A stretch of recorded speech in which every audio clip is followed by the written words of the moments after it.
example for the mean value theorem. We are supposed to show that cos of A minus cos of B is less than or equal to modulus of A minus B. So the first thing to think of is f of x. You ask yourself, what is your f of x in this case? So likewise, we know that mean value theorem gives us f of b minus f of a. So you can actually see that we have a and b is we have cos of a minus cos of b. So likewise, we're just gonna say our f of x is cos of x.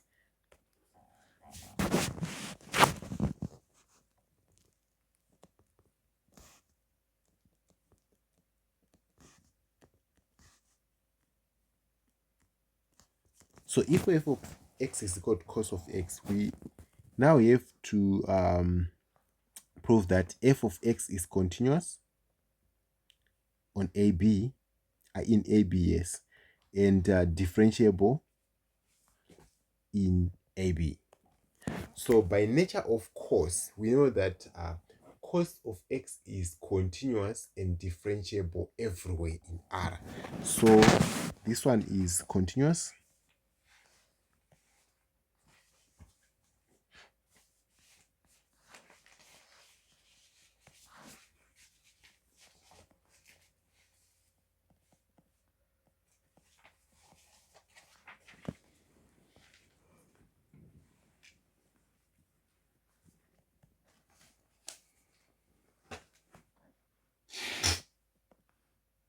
It's continuous in AB,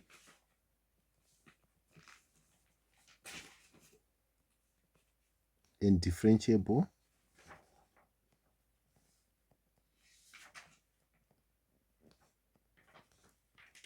in AB. Here you should have square brackets here. Right. Then, since it's continuous and differentiable in AB, there should exist a C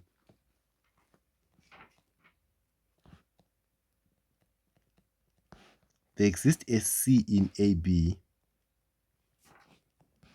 such that f prime of C, which is equal to, in this case, our f is cos, so this one will be, if we differentiate cos, we get minus sine.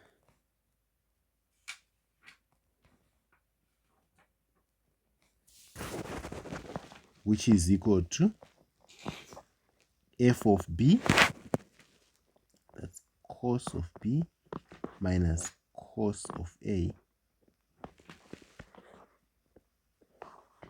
over B minus A. Since we know that this is actually under a modular sign, this expression here, we have modulus of minus sine x, sine c, sorry, is equal to modulus of cos of B minus cos of A over modulus of B minus A.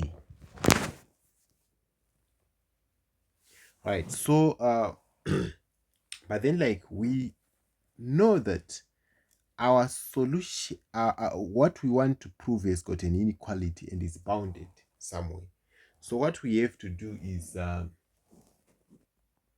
so we need to bound C. You can see this, that this one is has got an inequality and also is independent of C. So we should get rid of this sine C.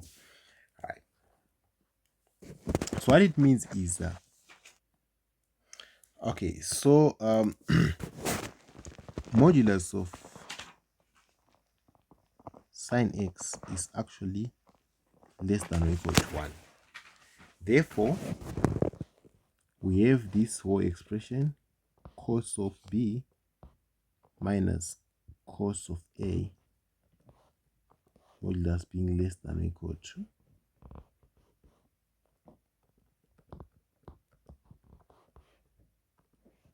which implies that cos of B minus cos of A is less than or equal to b minus a. But since we know that if we factor out negative inside the modulus,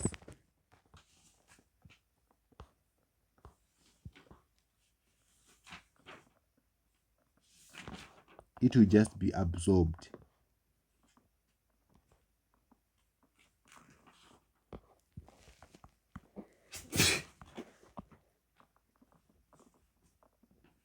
It will just be absorbed. So which is this one will imply that cos of A minus cos of B modulus is less than or equal to modulus of A minus B. And the proof is complete. Okay, so for this example, if you are to use mean value theorem, you should first identify your f of x.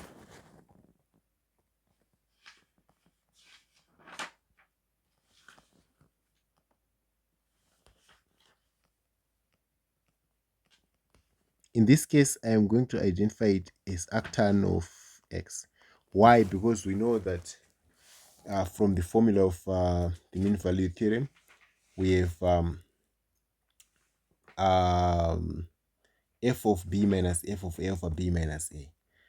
So let f of x be equal to arctan of x. Then f of x is continuous on AB. Let's just define our AB. We need it to be continuous on AB for us to prove it using the mean value theorem. Continuous on the AB, and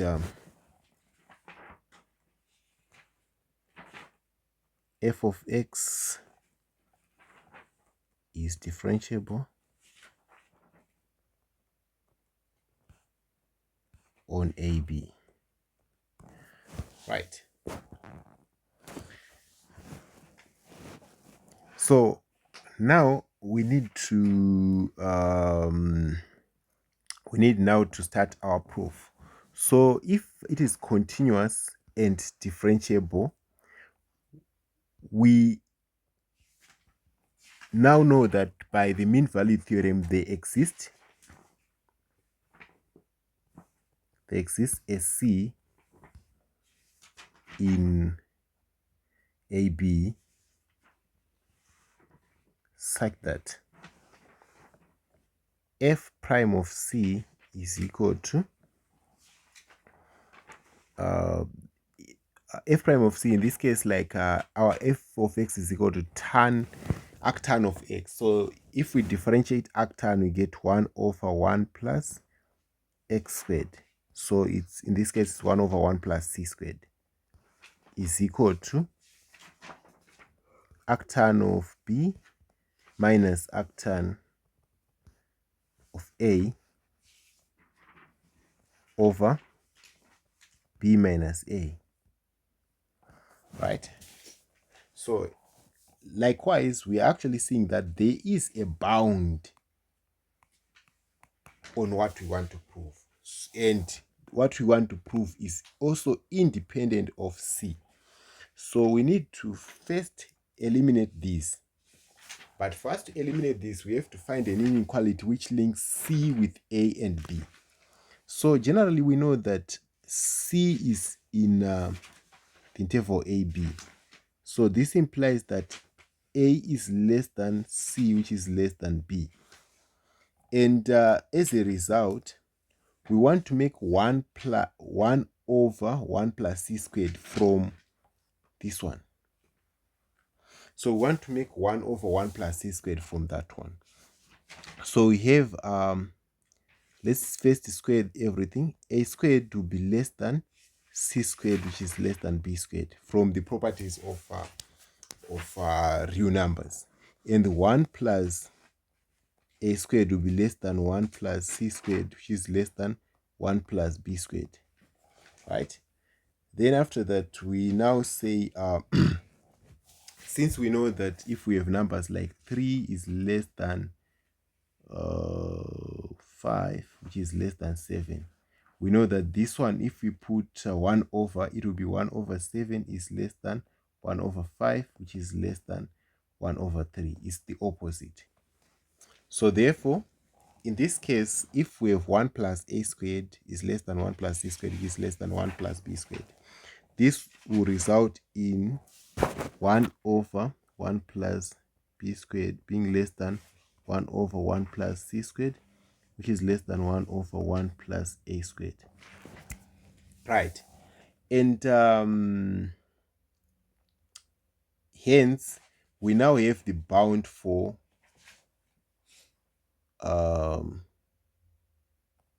we now have the bound for 1 over 1 plus c squared. You can actually see that we now have the bound for this one, which is this one.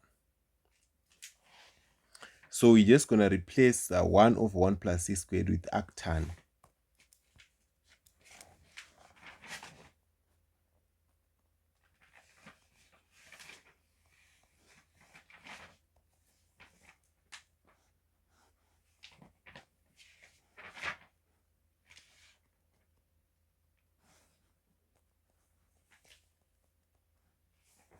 Right. So after this, we have to multiply both sides by b minus a.